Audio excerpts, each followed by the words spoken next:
ഒരു വലിയ ഹോസ്പിറ്റലിലെ പ്രശസ്തനായ സർജൻ ഡോക്ടർ മാധവൻ ഒരു അടിയന്തര ശസ്ത്രക്രിയയ്ക്കായി വളരെ വേഗത്തിൽ ഓടിപ്പാഞ്ഞു വന്നു. അവിടെ ഓപ്പറേഷൻ തിയേറ്ററിന് മുന്നിൽ രോഗിയായ കുട്ടിയുടെ അച്ഛൻ കടുത്ത ദേഷ്യത്തോടെയും സങ്കടത്തോടെയും അവിടെ കാത്തു നിൽക്കുന്നുണ്ടായിരുന്നു. നിങ്ങൾക്ക് എന്താ ഇത്രയും ഉത്തരവാദിത്വമില്ലേ? എന്റെ മകൻ മരണത്തോട് മല്ലിടുമ്പോൾ ഇത്ര വൈകിയാണോ നിങ്ങൾ വരുന്നത്?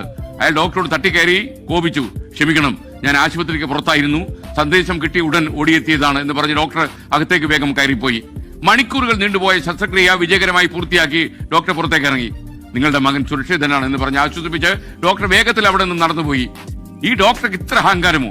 സർജറി കഴിഞ്ഞ് വിവരങ്ങൾ കൃത്യമായി പറയാൻ പോലും നിൽക്കാതെ അയാൾ പോയി കളഞ്ഞല്ലോ എന്ന് അച്ഛൻ അവിടെ നിന്ന് ശോഭിച്ച് പറയുന്നുണ്ടായിരുന്നു. നഴ്സിനോട് പരാതിയും പറഞ്ഞു. അപ്പോൾ ആ നഴ്സിന്റെ കണ്ണുകൾ നിറഞ്ഞൊഴുകി. അവർ പറഞ്ഞു, ഇന്നലെ അദ്ദേഹത്തിന്റെ ഏക മകൻ ഒരു അപകടത്തിൽ മരിച്ചു. അതിന്റെ ചടങ്ങുകൾക്കിടയിൽ നിന്നാണ് നിങ്ങളുടെ മകന്റെ ജീവൻ രക്ഷിക്കാൻ അദ്ദേഹം ഓടിയെത്തിയത്. ആ വാക്കുകൾ കേട്ടതും പിതാവ് തന്റെ മുൻകോപത്തെയും അക്ഷമയും ഓർത്ത് ലജ്ജിച്ച് തല താഴ്ത്തിപ്പോയി. മറ്റൊരാളുടെ ജീവിത സാഹചര്യങ്ങളോ അവർ കടന്നുപോകുന്ന വേദനകളോ എന്താണെന്ന് പൂർണ്ണമായി മനസ്സിലാക്കാതെ നമ്മൾ അവരെക്കുറിച്ച് ഒരിക്കലും തെറ്റായ ഒരു നിഗമനത്തിൽ എത്തിച്ചേരാൻ പാടില്ല. നമ്മൾ അറിയുന്നതും നമ്മൾ കേട്ടതും ഒന്നുമായിരിക്കില്ല എതിരെ സംഭവിച്ചത്. അത് ആദ്യം അറിയാൻ ശ്രമിക്കുക.